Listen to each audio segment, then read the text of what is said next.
Members, अब देखो market ने इंपॉर्टेंट लेवल्स तोड़ना स्टार्ट कर दिए हैं। वापस 25,000 के नीचे निफ्टी क्लोजिंग दे दिया है और अभी रिसेंटली जो पुल बैक किया था वो लेवल भी निफ्टी तोड़ चुका है। तो क्या मार्केट में प्रॉफिट बुकिंग स्टार्ट हो चुकी है? अगर आंसर बोलो तो यस। ठीक है, अब देखो बहुत सारी क्वेरीज है, बहुत सारी कंपनीज के रिजल्ट्स आए हैं, डीबी रियलिटी क्यों क्रैश हुआ, क्लीन साइंस क्यों क्रैश हुआ, जीएमडीसी क्यों भागा, सब कुछ डिस्कस करने वाला हूँ। वीडियो अंत तक दिखेगा, कोई क्वेरी है तो मुझे कॉमेंट जरूर कीजिएगा। ठीक है, एंड आपकी जो क्वेरीज है भाई, सर आरवीएल ने यहाँ पे लेवल टूट चुका है तो क्या क्या हो सकता है? तो देखो मैं सिंपल कर देता हूँ। मार्केट में प्रॉफिट बुकिंग चली है, थोड़ा आपको कॉशियस रहना पड़ेगा क्योंकि अभी काफी इंपॉर्टेंट लेवल्स टूटेंगे। आपने जो बोला है वो लेवल्स अभी तक टूटे नहीं है, टूट सकते हैं क्योंकि मार्केट जिस तरह से जा रहा है, एक प्रॉफिट अगर बुकिंग करता है तो आपके जो भी मोमेंटम होते हैं, मिड कैप्स के होते हैं, स्मॉल कैप होते हैं, वो प्रॉफिट बुकिंग करना स्टार्ट कर देंगे। ठीक है, आप ये समझो 80% तक की कंपनीज प्रॉफिट बुकिंग करना स्टार्ट कर सकती है, तो थोड़ा कॉशियस रहो अभी। ठीक है, इंपॉर्टेंट लेवल्स काफी टूटना स्टार्ट हो चुके हैं, स्पेशली निफ्टी के अंदर। मिड कैप स्मॉल कैप ने अभी लेवल नहीं तोड़े, अभी भी वो पॉजिटिव है। अगर इंट्राडे में 2-3% का फॉल आ जाए स्मॉल एंड मिड कैप्स में, तो आप ये समझो कि मार्केट में प्रॉफिट बुकिंग करना स्टार्ट हो चुका है। ठीक है, बट एक चीज आपको बताना चाहूंगा, देखो समझो बात को, मार्केट स्लो फॉल करा है तो ये एक अच्छे साइंस होते हैं। तो आप ये समझो अगर मार्केट गिरता भी है तो मार्केट में हाई चांसेस है कि 24,000 के आसपास चांसेस है कि यहाँ पे एक सपोर्ट लेने की कोशिश कर सकता है। ठीक है, 24,000, 23,300, 23,300 के आसपास। एंड मिड कैप्स की अगर बात करें तो मिड कैप्स का भी यहाँ पे एक अच्छा खासा बेस बन रहा है यहाँ पे। ठीक है, 54,000 के आसपास। तो अगर यहाँ पे मार्केट बेस बनाने की कोशिश करता है तो उल्टा पॉजिटिव समझेगा, बट ठीक है, नेगेटिव मत समझिएगा क्योंकि बेस अच्छा खासा क्रिएट मार्केट कर चुका है। बात समझ में आई? और स्मॉल कैप का तो आप यहाँ पे देख सकते हैं, 17,000 के आसपास आपको यहाँ पे दिखाई दे रहा है। ठीक है, तो ज्यादा पैनिक मत करना, लेकिन अभी का सिचुएशन थोड़ा सा पैनिक वाला है। ठीक है, तो सपोर्ट पे तब पैनिक मत करना। ओके चलिए, तो होप ये चीजें समझ में आई है। रही बात मार्केट कंडीशंस की, आप देखोगे एफआई लगातार सेलिंग करे, थोड़े से फिगर्स भी नेगेटिव आना स्टार्ट हो चुके हैं क्योंकि एफआई डेरिवेटिव्स में भी यहाँ पे प्रॉफिट बुकिंग करना स्टार्ट कर चुके हैं, प्लस इक्विटी मार्केट के अंदर भी प्रॉफिट बुकिंग करना स्टार्ट कर चुके हैं, तो थोड़ी सी चीजें नेगेटिव होनी स्टार्ट हो चुकी है।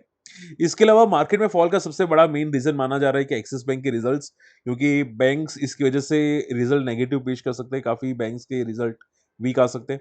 आप देखोगे सबसे ज्यादा जो फॉल हुआ वो बैंकिंग सेक्टर है आज। ठीक है, करीब करीब 1% बैंक निफ्टी फॉल करता हुआ दिखाई दिया। तो इन शॉर्ट में बैंक्स के रिजल्ट वीक आ सकते हैं और अभी रिजल्ट सीजन वापस जो स्टार्ट हो चुके हैं उसमें एचडीएफसी बैंक, आईसीआईसी बैंक के रिजल्ट बहुत नजदीक है, तो आई थिंक ये कुछ वीक रिजल्ट आने की एक्सपेक्टेशन है। सो थोड़ा केयरफुल लेने की कोशिश कीजिएगा। इसके अलावा एफआई की सेलिंग कंटिन्यू है एंड ग्लोबल क्लूज भी थोड़े से वीक है। आप देखोगे डाउ भी यहाँ पे ऊपर रेजिस्टेंस लेने की कोशिश कर रहा है बार बार, यहाँ पे फोकस कर सकते हैं, यहाँ पे भी रेजिस्टेंस ले रहा है। ट्रम्प की कुछ ना कुछ न्यूज आती रहती है तो थोड़ी सी वॉलेटिलिटी वहां पे भी है।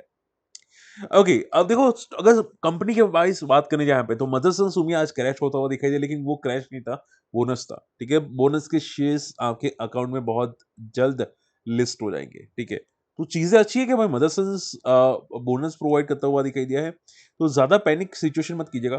ठीक है, ये हर बार पिछली बार भी ऐसे ही हुआ था, डीमर्जर के बाद, जैसे डीमर्जर हुआ था उसके बाद ये प्राइस आई थिंक 150 140 पे आ गई थी, उसके बाद काफी अच्छा रिकवर हुआ था। ठीक है, तो ऐसा चलता रहता है, वापस रिकवरी मोड में आ जाएगा। उल्टा ये अच्छी बात है कि डीमर्जर हुआ है तो ज्यादा पार्टिसिपेशन रहेगा यहाँ पे। तो जो डीमर्जर हुआ, सॉरी, जो बोनस आया है वो चीजें पॉजिटिव है। ठीक है, तो अभी के लिए शॉर्ट टर्म नेगेटिव हो सकता है लेकिन लॉन्ग टर्म के लिए पॉजिटिव है, तो पैनिक मत कीजिएगा अभी के लिए। ठीक है, मार्केट सिर्फ वीक है तो मान लो कि बोनस के बाद अगर थोड़ा बहुत फॉल हो तो पैनिक मत कीजिएगा क्योंकि market condition is temporary weak. ठीक है, नॉट परमानेंट वीक। तो पैनिक लॉन्ग टर्म में तो बिल्कुल भी नहीं होना चाहिए क्योंकि फाइन कंपनी अच्छी स्टेबल कर रही है। ठीक है, बोनस है 1:2 का, सभी लोग जानते हैं, इसकी वजह से कम फॉल करता हुआ दिखाई दिया। डिफेंस, अब देखो डिफेंस फॉल आज तगड़ा किया, स्पेशली अगर बात करें जाए तो यहाँ पे बीईएल। ठीक है, बीएल लगातार फ्रॉम द टॉप से फॉल करता हुआ दिखाई दिया है।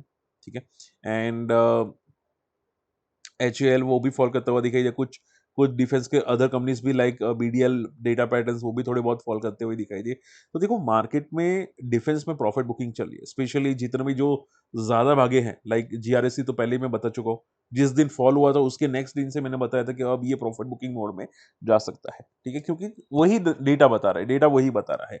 सेम चीज है बीएल में भी। बीएल में जितना वर्टिकल गया था, ये 320 ब्रेक करने के बाद, लाइफ हाई ब्रेक करने के बाद, उसके बाद ये वर्टिकल मोमेंटम था और ये इसकी वजह से प्रॉफिट बुकिंग कर रहा है।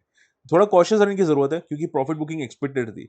अगर आप बीएल में आप आरएसआई देखोगे तो आरएसआई 80 प्लस था उस टाइम पे भी, ठीक है, तो थोड़ा उसमें कॉशियस रहने की जरूरत है, ठीक है। जितने भी डिफेंस है ये भी सभी शॉर्ट टर्म के लिए ही है। आप ये सब जब ऑलरेडी मैं आपको डिस्कस कर चुका हूँ कि जनरली वापस जब बजट आएगा उसके पहले ही वापस थोड़ी बहुत मोमेंटम पॉजिटिव होने के चांसेस है, लेकिन सब नवंबर दिसंबर के आसपास, अभी नहीं, ठीक है। तो अभी तो थोड़ी प्रॉफिट बुकिंग चल रही है और जितने भी अभी भागे हैं मार्केट में, जितने भी कंपनीज, ठीक है, अब वो थोड़ी बहुत प्रॉफिट बुकिंग करने जा सकते हैं क्योंकि बहुत सारे जो बड़े प्लेयर्स होते हैं इनका भी कभी कभी शॉर्ट टर्म व्यू होता है, बहुत रेयर होता है लेकिन होता है, ठीक है। तो वो भी प्रॉफिट बुकिंग करना स्टार्ट कर देते हैं। ओके, आज जीएमडीसी भागा था, मुझे काफी लोगों की क्वेरीज है थी कि सर जीएमडीसी में बीटीएसटी करे कि ना करे। देखो एक बात समझो, मेरे स्क्रीनर ने तो आज कोई भी बीटीएसटी बताया नहीं था। इसका मीनिंग ये है कि आज मार्केट कंडीशन इज वीक, ठीक है, आज टोटली मार्केट कंडीशन इज।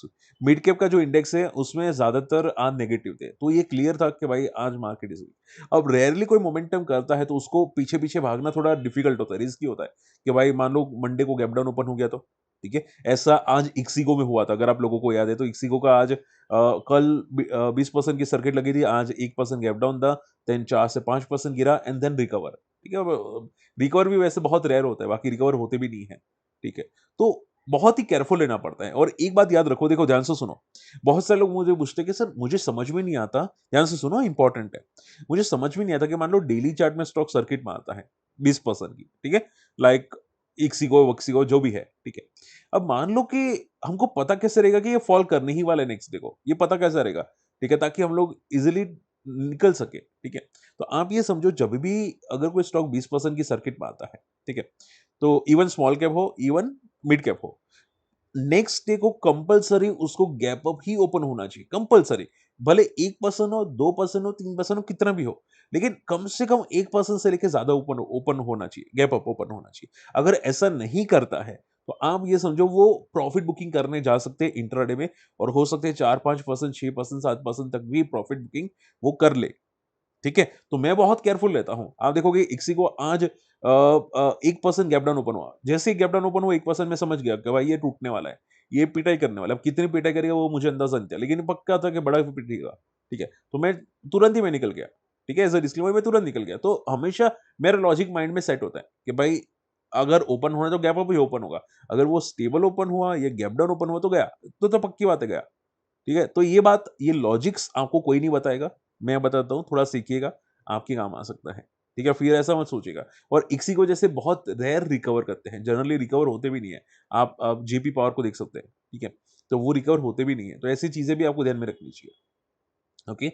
जो हमेशा याद रखो कि अगर कोई स्टॉक यहाँ पे डी हाई पे क्लोजिंग देता है, भले सर्किट वाला ना हो, डी हाई पे क्लोजिंग देता है, नेक्स्ट डे को उसको गैप डाउन ओपन होना ही नहीं चाहिए, कोई भी एंगल में नहीं होना चाहिए। अगर होता है तो वो प्रॉब्लमेटिक है। तो आप ये समझो ये गलत गलत बीटीएसटी आपका हो गया।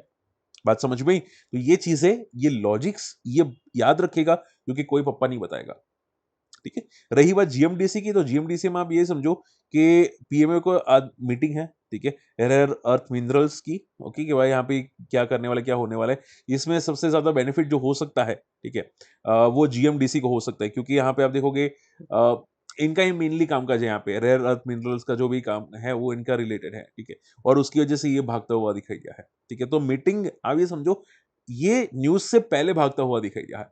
अब न्यूज में क्या आएगा उसके बाद क्या होगा वो बाद में देखा जाएगा, ठीक है। तो आप ये समझो ये न्यूज की वजह से भागा है। अब मान लो न्यूज सक्सेसफुल हो गई तो मे बी शायद कल थोड़ा गैप अप ओपन हो, may be, not sure, may be, ठीक है। बट उसके बाद प्रॉफिट बुकिंग ही करेगा क्योंकि ये ऑलरेडी भाग चुका है, जितना भागना था ये ऑलरेडी भाग चुका है। तो ये चीजें समझेगा, ठीक है। ये टेम्पररी न्यूज होती है, उसमें ट्रैपिंग हो सकती है। डीबी रियलिटी रिसेंटली काफी भागा था, डीबी रियलिटी, ठीक है। उसके बाद प्रॉफिट बुकिंग मोड में स्टार्ट हो चुका है, ठीक है।